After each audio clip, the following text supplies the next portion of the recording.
बच्चे welcome to allrounder classes. आप बच्चों को जो रिजल्ट आया है उसके बाद एक कंफ्यूजन खड़ा हो गया है सारे एसएस एस्पिरेंट्स में कि एग्जाम्स न्यू सिलेबस से होगा या ओल्ड सिलेबस से होगा। एग्जाम्स न्यू सिलेबस से होना चाहिए क्योंकि यह 2022 में ही सिलेबस आ गया था और अभी तक ये लागू नहीं हुआ। 2025 में ये लागू होना है जैसा कि बताया गया है। लेकिन कुछ बच्चों का ये है कि नहीं, हमने केवल एक पीसी में फेल हुए हैं या दो पीसी में फेल हुए हैं तो हमें न्यू सिलेबस में तीन पीसी और एक्स्ट्रा क्यों देने की जरूरत है। तो उसके लिए वो लोग एफर्ट्स कर रहे हैं, रिक्वेस्ट डाल रहे हैं अथॉरिटी के पास कि हमें ओल्ड सिलेबस में भी जाने का प्रोविजन किया जाए और नए लोगों के साथ केवल जिन्होंने भाई अभी तक जो नया सिलेबस में पेपर नहीं दिए उनके साथ न्यू सिलेबस लिया जाए और जो ओल्ड सिलेबस में फेल हुए हैं उनको ओल्ड सिलेबस से ही क्लियर किया जाए। ऐसा कुछ चर्चा चल रही है। इस कंफ्यूजन को दूर करने के लिए ही या अथॉरिटी जो भी डिसाइड करे, क्योंकि रिप्रेजेंटेशन जो भी डालते हैं, रिक्वेस्ट जो भी डालते हैं, वो आपकी अथॉरिटी को डिसाइड करना होगा। जो एग्जामिनेशन बॉडी होगी, जो एग्जाम कंडक्ट करने वाली अथॉरिटी होगी, वो डिसाइड करेगी कि आपको वो क्या प्रिविलेज दे या नहीं दे। इसमें आपको क्या घाटा हो सकता है कि जो बच्चे सीरियसली स्टडी करना चाहते हैं उनके लिए टाइम नहीं मिलेगा। मान लो एग्जाम्स इस ईयर 2025 के ईयर एंड में एग्जाम होता है, सपोज दिसंबर में होता है। वी कैन नॉट से एनी सैक्रोसेंट डेट, हमें कुछ भी पता नहीं है। जस्ट हम पीछे के ट्रेंड को देख के और बच्चों में जो कंफ्यूजन हो रही है, बार बार बच्चे ऑलराउंडर क्लासेस में पूछते हैं कि सर क्या हमें करना है, कैसे करना है। तो एक एक बच्चों को बताने से अच्छा है कि पूरे बच्चों को एक साथ हमारी जो अंडरस्टैंडिंग है, हमारी जो एनालिसिस है, हम केवल अपना पर्सनल व्यू आपको दे रहे हैं। बाकी अथॉरिटी आपकी जो भी डिसाइड करती है, आप अथॉरिटी से कंफर्म करिए। आप अपने लोकल अथॉरिटी से कंफर्म करिए कि वो क्या करना चाहते हैं, या जो भी आपकी अप्रोप्रिएट अथॉरिटी है उनसे आप कंफर्म करिएगा। ऑलराउंडर्स कोई अथॉरिटी नहीं है। ऑलराउंडर्स केवल एक क्लासेस चलाते हैं एसएएस के लिए, और इसी के जो एक ऑलराउंडर्स का जो एक्सपीरियंस है, जो स्ट्रेटजी, जो एग्जाम्स की अभी तक उन्होंने देखा है, उसके बेस पे आपको एक एनालिसिस देना चाहते हैं जिससे आपके डाउट्स क्लियर हो जाए और टाइम जो है आपका प्रिपरेशन में लगे, वेस्टेज में ना चला जाए। क्योंकि टाइम केवल जाता है, आता नहीं है। ये दिसंबर भी आ जाएगा, केवल 2 ढाई महीने मुश्किल से मिले हुए हैं आप बच्चों को, और इसके ज्यादा आपको अभी एग्जाम के लिए, दिसंबर में एग्जाम हो तो अब टाइम नहीं है। तो ऐसे में बच्चों को क्या करना चाहिए, इस पे ऑलराउंडर्स आपको बताएंगे। तो ये वीडियो आप लास्ट तक देखते रहिए। यदि आपको अच्छा लगता है या आप एसएस से रिलेटेड पर्सन हैं तो आप इसको देख सकते हैं। यदि आप एसएस रिलेटेड पर्सन नहीं है तो आप इस वीडियो को स्किप कर दीजिए, क्योंकि आपके लिए ये एप्लीकेबल नहीं होगी। 2017 के सिलेबस को हम लोग ओल्ड सिलेबस कहते हैं। ठीक है बच्चे, यही ओल्ड सिलेबस है और इस ओल्ड सिलेबस में 9 पीसी हुआ करती थी। ठीक है बच्चों, दूसरा जो आपका सिलेबस है जिसको आप न्यू सिलेबस कहते हैं, वो न्यू सिलेबस 2022 में अथॉरिटी ने, आपके ऑफिस के अथॉरिटी जो होंगी, जो एग्जामिनेशन कंडक्ट करने वाली बॉडी, उन्होंने ये सिलेबस दिया था कि हम ये पीसी लेंगे, ये डिस्क्रिप्टिव लेंगे, ये सारी चीजें उन्होंने आपको क्लियर करके दिया हुआ था 2022 में ही। लेकिन ये लागू हुआ नहीं। जो भी रिक्वेस्ट बच्चों ने डाला उसके बेस पे ओल्ड सिलेबस में ही 2 बार अथराइज कर दिया गया, चांस दे दिया गया कि आप ओल्ड सिलेबस में ही दीजिए, लेकिन वो 2 चांस भी अब खत्म हो गए हैं। इसलिए न्यू सिलेबस आने की पक्की संभावना लग रही है। ठीक है बच्चे, अब न्यू सिलेबस अभी लागू ही नहीं हुआ था कि फिर एक 11 मार्च 2025 को एक और रिवाइज सिलेबस आ गया कुछ पीसीस के लिए, जिसमें बताया गया कि आपको डिस्क्रिप्टिव टाइप भी पेपर देने पड़ सकते हैं। और उस डिस्क्रिप्टिव टाइप का सेलेक्टेड पीसी के लिए ही आया था और उसका सिलेबस आप लोगों को दिया गया था कि यदि डिस्क्रिप्टिव होता है, जैसे PC9 नया सिलेबस में डिस्क्रिप्टिव होगा जिसमें 70% आपको डिस्क्रिप्टिव पोर्शन में लिखना होगा। डिस्क्रिप्टिव किसको कहा जाता है, जैसे आप बच्चों ने PC1 को जानते हैं कि ओल्ड सिलेबस में जो PC1 पेपर होता है उसमें 30 MCQ होते हैं और 3 क्वेश्चन आपके डिस्क्रिप्टिव होते हैं। डिस्क्रिप्टिव नेचर के जो क्वेश्चन है वो 3 है, यानी क्वेश्चन नंबर 31, 32, 33 एक ही पेपर में आपको ये दोनों ही मिल जाता है। एमसीक्यू वाला भी 30 क्वेश्चन और डिस्क्रिप्टिव का भी 3 क्वेश्चन। तो यानी ये जैसे पीसी 1 का डिस्क्रिप्टिव होता है, उसी तरह पीसी 9 का भी डिस्क्रिप्टिव हो सकता है, जिसमें डिस्क्रिप्टिव आपको 70 मार्क्स का आएगा और 30 मार्क्स का एमसीक्यू आएगा। तो आपको तैयार रहना चाहिए इस बदले हुए पैटर्न के साथ भी। तो पीसी 9 में ऐसा हो गया है, पीसी 20 में भी ऐसा हो गया है, पीसी 21 में तो प्योर एंड प्योर डिस्क्रिप्टिव हो गया है। इसमें आपको प्योर एंड प्योर इसमें नहीं हुआ। पीसी 20 में आपका 30 मार्क्स और पीसी बाकी आपका ये दिया हुआ परसेंटेज कि आपको ये पोर्शन आपका डिस्क्रिप्टिव में 30 मार्क्स का, ये पोर्शन आपका एमसीक्यू में, मतलब टॉपिक वाइज आपको मार्क्स एमसीक्यू में और डिस्क्रिप्टिव में दिखाए गए हैं। उसके अनुसार आपके कमर्शियल ऑडिट के इस नेक्स्ट पोर्शन में आपको 20 और 5 का ऐसे डिस्क्रिप्टिव दिखाया गया। इसी तरह आपका पीसी 3 में थियरी और प्रैक्टिकल भी आपको अलग अलग करके दिखाया गया, क्योंकि ये चेंज हो गया है। ये रिवाइज सिलेबस 2022 में देने के बावजूद भी, हालांकि अभी कंडक्ट नहीं हुआ, लेकिन फिर से इसको री रिवाइज कर दिया गया, ऐसा समझिए। तो ये भी अब ये लागू ये होगा। तो जिसमें आपको थियरी 60 मार्क्स की, जिसमें आपको 20 मार्क्स थियरी और 20 marks situation use case based exercises. अब situation based case based exercises क्या हो सकते हैं? वो डिस्क्रिप्टिव भी हो सकते हैं या फिर आपके केवल एमसीक्यू पैटर्न भी हो सकते हैं। इस पे क्लैरिटी नहीं है बच्चों की, लेकिन तैयारी पूरी रखनी चाहिए। यदि लिखने की जरूरत पड़ गई तो आप इसको सिचुएशन रिएक्शन टेस्ट भी लिख सकते हैं। यानी आपकी टाइपिंग की अब स्पीड बढ़ानी पड़ेगी, आपको सीखना पड़ेगा। यदि आप इंग्लिश में करते हैं तो इंग्लिश की टाइपिंग, या हिंदी में करते हैं तो हिंदी की टाइपिंग। अब टाइपिंग पे आपको फुल कंट्रोल हो जाना चाहिए। और इसके अलावा 40 मार्क्स के प्रैक्टिकल भी हो गए हैं इसी में, पीसी 3 में। और प्रैक्टिकल भी वो पहले जैसे आपके एमएस ऑफिस के जो टूल्स होते थे, वर्ड, एक्सेल, एक्सेस और पीपीटी, वो नहीं रहे। अब ये दूसरे टाइप के हो गए बच्चे। देखो, आप ये नया सिलेबस में आपको दिखा रहा हूं, जिसमें ये सारी चीजें हैं। और इसमें आपको ये लिखना पड़ेगा, एसक्यूएल जानना पड़ेगा, क्योंकि एसक्यूएल जो यूज होता है ऑडिट के दौरान, वो आपको जानना पड़ेगा। आपको टैब्लो जानना पड़ेगा, आपको नाइम्स डालना जानना पड़ेगा। ये वाला पोर्शन मैं आपको बता रहा हूँ। ये पोर्शन जो जो आपका है, situation or use case exercise on IT audit. अब ये कैसे होंगे? Providing sample IT audit paras and ask to improve the drafting. अब ये इम्प्रूव द ड्राफ्टिंग का वहां पे ए बी सी डी या तो ऑप्शन दिए रहेंगे कि भाई उसमें से कौन सा बेस्ट सुटेबल इंप्रूवमेंट के लिए आप यूज करना चाहते हो। या ये भी तो संभावना हो सकती है बच्चे कि ये प्योर एंड प्योर आपसे डिस्क्रिप्टिव ही लिखवाया जाए, कि आप ही लिख के बताइए। आपको कोई सजेशन एबीसीडी के ऑप्शनल फॉर्म में नहीं दिया जाएगा, आपको केवल हम पैराग्राफ दे देंगे सैंपल के रूप में, और आप उसको अपने स्किल के अनुसार उसको इम्प्रूव करके दिखाइए। जो भी आपको गलती लगती है या जो इसमें मटेरियल और लिखना चाहिए था, आप अपने तरफ से ऐड ऑन करिए। तो इसके लिए भी ऑलराउंडर्स ने आपको सारी प्रोविजंस करके स्टडी मटेरियल तैयार किए हैं कि ऐसे सिचुएशन में आपको इंप्रूवमेंट के लिए क्वेश्चंस पूछे जाएंगे, तो आप क्या क्या इंप्रूवमेंट ड्राफ्टिंग में करना चाहिए, ये सारी चीजें।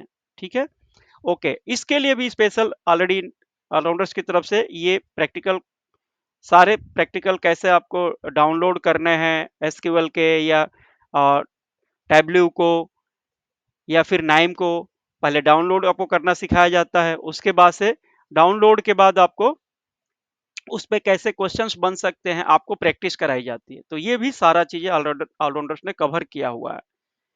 ये डिस्क्रिप्टिव और आ जाने से आपका पेपर और थोड़ा सा डिफिकल्ट हो गया है। ठीक है ना। अब हम आते हैं, कुछ बच्चों का डाउट ये है कि सर हमारे लिए ओल्ड वर्जन में तैयारी किया जाए कि न्यू वर्जन में तैयारी किया जाए। तो मैं आप बच्चों को बताऊंगा कि देखो, समय कम है, आपने ओल्ड वर्जन तो पढ़ा ही है, एक बार तो आप पढ़ के ओल्ड वर्जन में एग्जाम दिए ही हैं। एक बार क्या, यदि पुराने कई बच्चे होंगे तो कई बार भी पढ़े होंगे। तो अभी आपके लिए स्ट्रेटजी ये रहना चाहिए कि आप जो रिक्वेस्ट आपका जा रहा है, अथॉरिटी डिसाइड करेंगी, उस उससे पहले आप अपना टाइम को स्टडी में, प्रिपरेशन में ज़रूर इन्वॉल्व करिए। नहीं तो वेटिंग में आपका टाइम चला जाएगा और आपके जो कॉम्पिटिटर हैं, जिनके साथ आपका एग्ज़ाम होने वाला है या जो भी आप लोग एक साथ एग्ज़ाम देते हैं, तो कहीं वो आपसे ज़्यादा पढ़ ना ले, इसके लिए आपको अपना टाइम वेस्ट नहीं करना चाहिए। टाइम सबके पास एक ही है, लेकिन कौन किसको कितना यूटिलाइज़ करता है, उसका सक्सेस उस पे डिपेंड करता है बच्चों। ठीक है? अब बच्चों को ये डाउट है कि सर मेरा ओल्ड सिलेबस में केवल 1 पीसी बचा है, तो न्यू सिलेबस में कितना देना पड़ेगा? ये वाला कन्फ्यूज़न मैं आपको यहाँ पे दूर कर देता हूँ।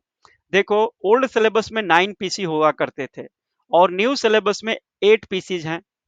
इसका मतलब क्या हुआ कि ओल्ड सिलेबस के अनुसार यदि आपको डबल एओ बनना है, तो आपको टोटल 9 पीसी पास करने पड़ेंगे और यदि आपने 9 पीसी नहीं पास किया, एक भी पीसी रह गया, तो आपको शिफ्ट होके न्यू सिलेबस में ही आना पड़ेगा। तो न्यू सिलेबस कहता है कि आपको 8 पीसी पास करने पड़ेंगे। वो पीसी पास करना पड़ेंगे जो आपके इस न्यू सिलेबस में प्रिस्क्राइब्ड है। यानी पीछे के पीसी से आपको कंपैरिजन नहीं करेंगे कि मेरा ग्रुप 1 वहां पे क्लियर है, तो मैं यहाँ पे ग्रुप 2 पास, ग्रुप 1 पास माना जाऊंगा। केवल मैं ग्रुप 2 के जो पेपर बनेंगे उसको देंगे, ये क्या देंगे? इसकी क्लैरिटी के लिए आप अपने एग्जामिनेशन बॉडी से पूछ सकते हैं। बट हाउएवर ऑलराउंडर्स को आपके जो एग्जामिनेशन पैटर्न को, जो सिलेबस पैटर्न को, एग्जामिनेशन लिस्ट को देखते हुए जो अपीयरेंस हो रहा है, वो ये हो रहा है कि न्यू सिलेबस में आपको 8 पीसी पास करना पड़ेगा और यदि ओल्ड सिलेबस में आपको जो एग्जाम्पशंस दिया गया है, केवल उसी को एग्जाम्प्ट किया जाएगा। अदरवाइज जो एग्जाम्प्टेड में नहीं है, वो पीसी तो आपको अपीयर करना ही पड़ेगा। ठीक है? इसके लिए कौन-कौन सा पीसी एग्जम्प्टेड है, उसको आप एग्जम्प्टेड लिस्ट से देखिए, क्योंकि जब तक आप एग्जम्प्टेड लिस्ट से नहीं देखेंगे, आपको क्लैरिटी से समझ में नहीं आएगा, है ना? तो आप एग्जम्प्टेड वाले लिस्ट को देखिए। एग्जम्प्टेड लिस्ट को यहाँ पे एक्सट्रैक्ट करके दिखाया गया है कि मान लीजिए, सपोज एक एग्जांपल देके आपको समझा रहे हैं कि आपने पीसी 1 ओल्ड वाले में एक पीसी 1 पास नहीं किए, तो न्यू पीसी क्या कहता है कि देखो, ये कोई भी बच्चा हो सकता है, वो सिविल अकाउंट्स का भी हो सकता है, सिविल ऑडिट का भी हो सकता है। तो बोलता है कि यदि आपने पीसी 1 पास नहीं किया, तो बाकी सब पीसी पास है, यानी टोटल 8 पीसी आप ओल्ड सिलेबस में पास हो चुके हैं और एक पीसी 1 पास नहीं हुए हैं। तो यदि आप अकाउंट्स वाले कैंडिडेट हैं, तो आपको एग्जम्पशंस पीसी 1 का तो मिला नहीं, क्योंकि आप यहाँ पे पास थे नहीं, तो ये आपको फिर से देना पड़ेगा ही, इसमें तो कोई डाउट नहीं है। और चूंकि आपको पीसी 2 नया सिलेबस को पास करने के लिए आपको ओल्ड सिलेबस में पीसी 22 पास करना होता है और अकाउंट्स वाले बच्चों का तो पीसी 22 होता ही नहीं है, यानी उनको पीसी 2 भी देना पड़ेगा। Got it? उनको पीसी 2 भी देना पड़ेगा। कोई ऐसा बच्चा है जो पीसी 1 पास नहीं किया और वह अकाउंट्स का बच्चा है, तो उसको पीसी 1 भी देना है, पीसी 2 भी देना है। ये थोड़ा सा देख लो, ये सिविल अकाउंट्स के बच्चों को जो पेपर है, वो है पीसी 11, 13, 15 ऐसे है। यहाँ पे टाइपिंग मिस्टेक हो रही है, आप समझो एक बार। जो अकाउंट्स के बच्चे हैं, यदि एक पीसी में फेल्ड होते हैं ओल्ड में, तो इनको पीसी 1 भी देना पड़ेगा, उनको पीसी 2 भी देना पड़ेगा, उनको पीसी 11, पीसी 13 और पीसी 15 भी देना पड़ेगा। क्यों? क्योंकि ये नया पीसी है, पीसी 2 बिल्कुल नया है और ये तीनों पीसी बिल्कुल नए हैं। हाँ, यदि कोई बच्चा पीसी 21 पास किया है, मैं अकाउंट्स के बच्चे को बोलूं, तब तो उसके लिए पीसी 1 एग्जम्प्टेड हो जाएगा, तब उसको अपीयर नहीं होना पड़ेगा। एल्स यदि पीसी 21 भी पास नहीं है, तो उसको फिर ये पूरे पीसी देने पड़ेंगे। यानी पीसी 1 एक फेल होता है और पीसी 21 भी फेल होता है, तो उसको इतने देने पड़ेंगे। यदि वह केवल 1 पीसी फेल होता है और बाकी पीसी 21 भी पास किया है, तो उस कैंडिडेट्स को केवल पीसी 1 नया और प्लस 3 पीसी देना पड़ेंगे। ये है उसके साथ नया पीसी एड ऑन, यानी उसको 1, 11, 11 नहीं, मान लो 21 पास हो गया है तो 11 छोड़ दो, 13 और 15 देना पड़ेगा और 2 भी देना पड़ेगा, ये वाला 2। Got it? अभी हम फिर से रिवाइज कर लेते हैं। एक बार एग्जाम्प्टेड लिस्ट के साथ आप जरूर मैच करो। 1 देना पड़ेगा, 2 देना पड़ेगा, 13 देना पड़ेगा और 15 देना पड़ेगा। ये है उस बच्चे के साथ 4 पेपर। ये वाला कट कर दो, ये यहाँ पे गलती से टाइप हो गया, रिवाइज यही चीज टाइप हो गया। ये सिविल ऑडिट के बच्चों के लिए। यदि सिविल ऑडिट का बच्चा है, ओल्ड 1 पीसी में एक में फेल होता है तो उनको 1 भी देना पड़ेगा। 12, 14, 16 यानी उनको भी 4 पेपर देना पड़ेगा जो एक पीसी में फेल होते हैं सिविल ऑडिट वाले बच्चे। सिविल अकाउंट्स वाला बच्चा भी फेल होता है एक पीसी में तो उनको भी 4 पीसी ये देना पड़ेगा। देख लो, ये है आपका न्यू पीसी में। Got it? कोई बच्चा मान लो फॉर एग्जांपल, ये भी एग्जांपल वाले लो, पीसी 2 में फेल होता है, केवल पीसी 2 में फेल होता है और सिविल ऑडिट का बच्चा है, तो फिर उसको पीसी 22, चूंकि वो पास है क्योंकि ऑडिट में पीसी 22 होता है, यहां से मिलाओ एग्जम्पशंस, तो उसको फिर पीसी 2 नहीं देना पड़ेगा, लेकिन 12, 14, 16 देना पड़ेगा। 12, 14, 16 देना पड़ेगा। मान लो कि कोई बच्चा पीसी 16 में फेल हो जाता है, कोई बच्चा पीसी 16 में फेल हो जाता है, तो पीसी 16 के लिए कोई एग्जम्पशंस नहीं है। यहां पे देखो, ये जो लिखे गए हैं ये एग्जम्पशंस के ओल्ड पेपर के हिसाब एग्जम्पशंस लिखे गए हैं। कोई बच्चा पीसी 16 में फेल हो जाता है तो उस कंडीशन में क्या होगा? उस कंडीशन में जो उसके नए पीसीज हैं, ये वाले, मैंने 21 पास किया है तो ये छोड़ दो, 12, 13 देना पड़ेगा और फिर उसको पीसी 2 भी देना पड़ेगा, अकाउंट्स का बच्चा है तो, अकाउंट्स से कैंडिडेट है तो। क्यों? क्योंकि पीसी 2 तो उसने कभी था ही नहीं, तो जब नहीं था तो कोई एग्जम्पशंस नहीं हुआ, तो उसको फिर से ये देना पड़ेगा। Got it? और इसी तरह सिविल ऑडिट का बच्चा है, केवल उसका पीसी 16 नहीं हुआ है तो क्या करना पड़ेगा? केवल पीसी 16 नहीं हुआ है तो एक चीज इसमें और एक चीज और देखो, एक नया पीसी जो है 12, 14, 16, ये नाम भले वो 16 जैसा ही है, लेकिन ये 16 वो वाला नहीं है जो ओल्ड में बच्चा फेल हुआ है, यानी उसको 12, 14, 16 ये तो देना ही पड़ेगा। Got it? तो जो पीसी 16 में फेल होता है तो उस बच्चे को केवल 12, 14, 16 देना पड़ेगा, सिविल ऑडिट का बच्चा है तो। और सिविल अकाउंट्स का बच्चा है तो उसको क्या करना पड़ेगा? उसको 2 भी देना पड़ेगा, उसको 13 भी देना पड़ेगा और उसको 15 भी देना पड़ेगा। क्यों? क्योंकि उसको यहाँ पे 21 में वो पास किया होगा, क्योंकि हम ये अज्यूम कर रहे हैं कि केवल पीसी 16 उसका क्लियर नहीं है तो ये उसको 21 पास होने का एक प्रिविलेज मिलेगा कि वो नया पीसी 11 नहीं करेगा, लेकिन 13, 15 और 2 तो करना पड़ेगा क्योंकि 2 था नहीं। यानी ऑडिट वाले बच्चों को 22 पास करने का प्रिविलेज नया पीसी 2 के साथ मिल जाएगा, लेकिन इन बच्चों को, जो अकाउंट्स वाले बच्चे हैं, उनको नहीं मिलेगा। क्यों? क्योंकि उन्होंने, उनके लिए ये पहले से पीसी 21 होने का प्रोविजन था ही नहीं। हाँ, लेकिन उन्हें पीसी 21 पास कर लिया है तो नया एक पीसी का एग्जाम्पशन जरूर मिलेगा जो पीसी 11 होगा। और पीसी ऑडिट वाले बच्चों को ये वाला पीसी नया वाला 12 तो था ही नहीं, इसलिए इसमें एग्जाम्पशन है नहीं, ये उनको देना पड़ेगा। Got it? आप एक बार मैट्रिक्स से जरूर मिलाओ, यहाँ पे हमने एक बार आपको समझाने के लिए बताया हुआ है कि ये न्यू पीसी अब आपको हमेशा मिलाना है। कैसे आपको मैट्रिक्स से मिलाना है? आप पहले 8 पीसी के बारे में सोचो कि हमको यदि डबल ओ बनना है अब नए सिलेबस के अनुसार, तो हमें अब इन 8 पीसी को पास करना पड़ेगा। 8 पीसी में से जो एग्जम्प्टेड है उनको निकाल दो, बाकी जो कुछ बच जाते हैं वो तो आपको पेपर अपीयर होना ही पड़ेगा। इस स्ट्रेटजी से आप अपना खुद का एग्जाम्पशन डिसाइड कर लो कि मुझे किस में अपीयर होना है, किस में नहीं होना है। ठीक है? आप समझो, एक ही फार्मूला बताओ, मैं क्यों दोबारा रिपीट करना चाहता हूं कि केवल एक ही फार्मूला बनाओ, चाहे वो सिविल ऑडिट का बच्चा हो, सिविल अकाउंट्स का बच्चा हो, कमर्शियल का बच्चा हो, किस कोई भी स्कीम के लिए वो तैयारी कर रहे हो, तो वो अब न्यू पीसी में आ जाओ। 8 पीसी में मुझे पास करने पर ही मुझे डबल ए बनाया जाएगा। 8 पीसी में आप चेक करो कि एग्जाम्पशंस लिस्ट मेरी किस पीसी के साथ क्या क्या है। यदि जो एग्जाम्पशंस में है, ये एग्जाम्पशंस के लिए है, एग्जाम्पशंस के लिए आपने ये पास किया है, दोनों पेयर पास किया है, 3 और 4 पास किया है तब, केवल एक पास किया है तो नो, मतलब ये दोनों पेयर आपने पास किया है तब जाके इसमें एग्जम्प्टेड है। दोनों में से कोई एक लेग लेग भी आपका क्लियर नहीं है तो नहीं माना जाएगा। इसी तरह यहाँ पे देख लो कमर्शियल ऑडिट वालों का, बच्चों का। ठीक है? और एग्जाम्पशंस, ये एग्जाम्पशंस है ही नहीं, ये जो न्यू एग्जाम्पशंस नो एग्जाम्पशंस लिखा है, इसका मतलब ये प्योर आपको अपीयर होना ही पड़ेगा, इसमें कोई आपको एग्जाम्पशंस है ही नहीं।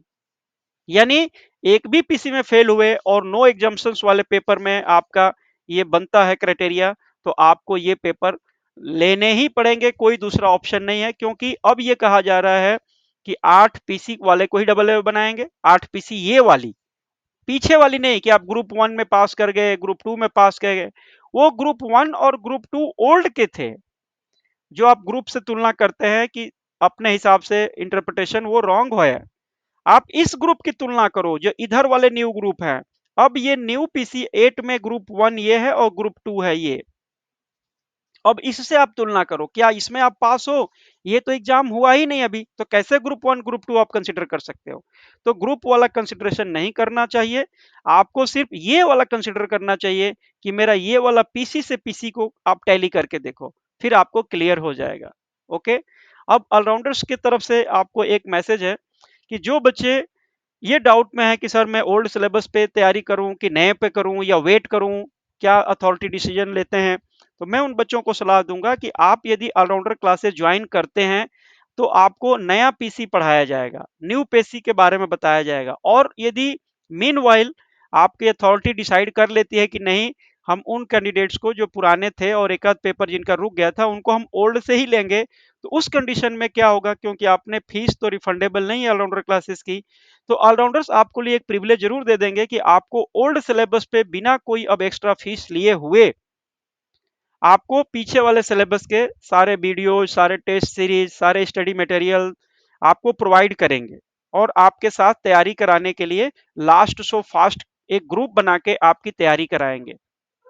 लेकिन केवल ये उन बच्चों के लिए ही है जो बच्चे न्यू सिलेबस के लिए फीस देके पढ़ रहे हैं। ये नहीं कि कोई नया बच्चा आ जाए कि सर मुझे आप ऐसा वीडियो में बोल रहे थे कि हम ओल्ड बच्चों को पढ़ाएंगे। नो, ये सिर्फ उनके लिए है कि जो बच्चे फीस देके नया सिलेबस के लिए पढ़ना चाहते हैं और उनको बाई लक यदि अलाउड हो गया अथॉरिटी के द्वारा ओल्ड सिलेबस, तो उस 11th आवर में वो पजल नहीं होंगे। ऑलराउंडर्स उनको ओल्ड सिलेबस पे शिफ्ट कर देंगे, लेकिन पुरानी कितना भी उन्होंने फीस पे किया होगा उस फीस को वापस नहीं किया जाएगा।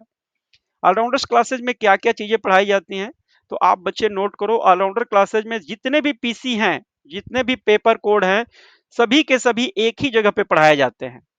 यानी आपको इधर उधर कहीं कुछ पीसी के लिए यहाँ पे, कुछ पीसी पे वहां के लिए आपको कहीं जाने की जरूरत नहीं है।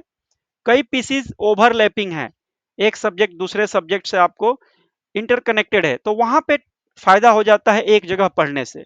तो ऑलराउंडर क्लासेस सभी पीसीज की, चाहे वो ऑल 9 पीसीज थी ओल्ड वाली सिलेबस की या न्यू सिलेबस में 8 पीसीज हैं, सभी की सब एक ही जगह पे पढ़ाते हैं। और इस बार रिजल्ट भी ऑलराउंडर्स का बहुत अच्छा आया है बच्चों। जो भी आपके ऑफिस में पास हुए हैं तो उनसे आप पूछ सकते हैं। हालांकि कुछ लोग बताते नहीं है कि मैं ऑलराउंडर्स में पढ़ के पास हुआ हूँ, बट फिर भी यदि कोई बताए तो आप उनसे पूछ सकते हैं। ऑलराउंड क्लासेस एक बहुत ही पुराना इंस्टीट्यूट है जो आप बच्चों को हर तरह के एग्जामिनेशंस की, सीएजी एग्जामिनेशन से रिलेटेड सभी तरह की तैयारी कराते हैं। एसएस की प्री के लिए भी तैयारी कराते हैं, एसएस मेंस के लिए भी तैयारी कराते हैं, और सभी पीसीस का, चाहे सिविल ऑडिट हो, सिविल अकाउंट्स हो, सिविल ऑडिट हो, कमर्शियल ऑडिट हो, एफ एंड सी ऑडिट हो, डिफेंस हो, रेलवे हो, सभी की तैयारी कराते हैं। इंसेंटिव एग्जाम हो, चाहे I1 हो, 2 हो, 3 हो, 4 हो, चाहे RAI 1 हो, 2 हो, या सीपीडी के सभी स्टेजेस, स्टेज 1 2 3, चाहे C1 C2 हो या C3 C4 हो या C5 6 6 हो, ये सभी की तैयारी कराते हैं। या कोई अदर कन्फर्मेटरी एग्जाम्स, जैसे डिविजनल अकाउंटेंट्स का ग्रेडेशन एग्जामिनेशन होता है या अकाउंटेंट्स का सॉरी, या ऑडिटर्स का, ये सारे एग्जाम्स की तैयारी आपको एक ही प्लेस पे कराई जाती है। आपको ऑलराउंडर्स स्पेशली जो नई क्लासेस के लिए मैं बताऊं कि डिस्क्रिप्टिव टेस्ट कैसे लिखना है उसकी आपके ऑलराउंडर्स तैयारी कराते हैं। केस स्टडी क्वेश्चंस आते हैं उसको कैसे हैंडल करना है, या पीसी 3 में आपको प्रैक्टिकल क्वेश्चंस जैसे एसक्यूएल कैसे होना है, नाइम्स कैसे करना है, टेबलो कैसे करना है, एडवांस एक्सेल में आपको कैसे क्वेश्चंस को बनाने हैं, सारा प्रैक्टिकल ऑलराउंडर्स क्लासेस ने कवर करवाए हैं बच्चे। जो क्लासेस पहले से कवर हो गई हैं उसकी आपको रिकॉर्डेड वीडियो ऑलरेडी मिल जाएंगी, और जो लाइव क्लास चल रही है उसमें भी आप डायरेक्ट अपीयर कर सकते हैं। अपनी कोर्सेस क्लासेस आप मोबाइल पे, लैपटॉप पे, डेस्कटॉप पे, आईपैड पे कहीं भी देख सकते हैं और डुअल भी देख सकते हैं। एक आदमी को दोनों पे प्रोविजन प्रोवाइड होगा, प्रोवाइडेड कि उसको मिसयूज नहीं करना है, बच्चे को अपने लिए केवल पर्सनल के लिए ही यूज करना है। टेस्ट सीरीज आपको प्रोवाइड होती है। स्टडी मटेरियल प्रोवाइड जो होता है वो आपको पीडीएफ फॉर्म में होता है, और वो पीडीएफ आप डाउनलोड कर सकते हैं और चाहें तो प्रिंट भी अपने कास्ट पे करा सकते हैं।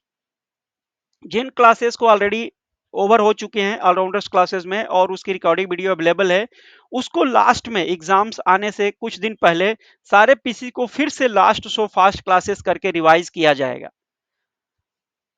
क्लास की वैलिडिटी जो आप फीस देते हैं वो 1 ईयर के लिए होती है। मान लो आज आप 28 सितंबर 2025 को आप इनरोल्ड होते हैं, तो अगली जो आपकी वैलिडिटी क्लास की है वो 27 सितंबर 2026 तक है। ये इस तरह की वैलिडिटी है। और आपको मान लो 1 ईयर के लिए फिर एक्सटेंड कराना चाहते हैं ड्यू टू एनी रीजंस, तो फिर आप 1 ईयर्स की वैलिडिटी को एक्सचेंज करा सकते हैं। 20% आपने जो पीछे फी पे किया है वो पूरी फीस का 20% आप देके एक्सटेंड करा सकते हैं 1 मोर ईयर के लिए। ठीक है, जरूरत पड़ेगी तो आगे जब भी एक्सटेंड कराना होगा 1 मोर ईयर का, पीछे का जो पेमेंट हुआ है उसको 20% देके कर सकते हैं। तो 2027 में भी कोई बच्चे अभी नया नया अपीयर होना चाहते हैं, वो भी ये कोर्स ले सकते हैं। वो भी एक्सटेंडेड वारंटी का, एक्सटेंडेड वैलिडिटी का बढ़ाने का वो अपना यूज कर सकते हैं प्रोविजन। तो 2025, 2026, 2027 तक के बच्चे ऑलराउंडर क्लासेस में इनरोल्ड हो चुके हैं। तो आप फाउंडेशन के लिए यूज करें या एडवांस के लिए या दिसंबर एग्जाम्स को टारगेट मान के, कोई भी टारगेट आपका हो, आप ऑलराउंडर क्लासेस से कांटेक्ट कर सकते हैं। आप जो बच्चों को फी देने में एक साथ में प्रॉब्लम होती है, उन बच्चों के लिए एक थोड़ा सा प्रिविलेज है कि वो इंस्टॉलमेंट में भी पे कर सकते हैं। लेकिन ये मंथली इंस्टॉलमेंट नहीं होगा कि हम 2027 तक के लिए हम लेना चाहते हैं तो आप अभी से बताइए कितना मंथली इंस्टॉलमेंट होगा। ऐसे नहीं है। एक फीस 1 ईयर की फीस को आपको पहले पे करना होता है, उसके बाद ही आपको नेक्स्ट के लिए जो 20% का इंस्टॉलमेंट है उसमें कंसिडर किया जाता है। या जो इंस्टॉलमेंट का प्रोविजन है वो कुछ ही महीनों के लिए होता है, ये नहीं कि पूरे 12 महीने के लिए होता है। तो उन बच्चों के लिए ये हम क्लैरिफाई कर रहे हैं जिनको थोड़ा कभी डाउट रह जाता है कि सर मंथली इंस्टॉलमेंट है क्या? बोला no, it is not monthly instalment. हाँ, 2 4 6 महीने के लिए कभी किसी बच्चे को लगता है जो जेन्युइन प्रॉब्लम है, उनको पर्सन टू पर्सन अलाउ किया जा सकता है। बट नॉर्मल फीस का ट्रेंड लमसम ही है। ओके बच्चे। और जिन बच्चों को लगता है कि हम ऑलराउंडर क्लासेस से कांटेक्ट करके आप कोई भी ये ब्रोशर मंगा के हम पढ़ लें कि क्या क्या इनके टर्म्स एंड कंडीशन है, डिटेल्स क्या है, क्योंकि वीडियो में ये सारी चीजें कवर करने पे लंबी वीडियो हो जाती है और कई लोगों को वो जो यूज नहीं करना होता है उनके लिए वो फुटाइल टाइम हो जाता है, वेस्टेज हो जाता है। इसलिए हमने शॉर्ट में और बट स्ट्रिक्टली जो बातें कहनी थी स्पेसिफिकली मैंने आपको बता दिया। ऑलराउंडर क्लासेस का ये मोबाइल नंबर है, नया मोबाइल नंबर है 7973586547। इस पे आप व्हाट्सअप करके आप ऐप ब्रोशर मंगा सकते हैं या फिर आप एक बार क्लास ज्वाइन करने से पहले आप डेमो भी देख सकते हैं, क्योंकि फीस नॉन रिफंडेबल है। तो क्लास ज्वाइन करने से पहले एक डेमो जरूर देखिए और डेमो फ्री है ना। आप पे करके डेमो देखना चाहते हैं तो भी पे भी कर सकते हैं, ऑलराउंडर्स के नए ऐप पे भी डेमो के साथ मिल सकता है। लेकिन आप फ्री वाले डेमो को देखिए और उसके लिए एक बार कोर्स परचेज करने से पहले, ऑलराउंडर्स के कोर्स परचेज करने से पहले एक बार जरूर बात करना है, ताकि आपकी कुछ मन में डाउट्स हो फीस के लेके, क्वालिटी के लेके, कंटेंट्स के लेके, तो वो जरूर आपका क्लियर हो जाए। ठीक है बच्चे, wishing you all the best. हमारी तरफ से बहुत बहुत शुभकामना। चाहे आप ऑलराउंडर क्लासेस के साथ तैयारी करना चाहते हैं या सेल्फ तैयारी करना चाहते हैं, आप सभी बच्चों को बहुत बहुत शुभकामना और पास होने के लिए अग्रिम बधाई। थैंक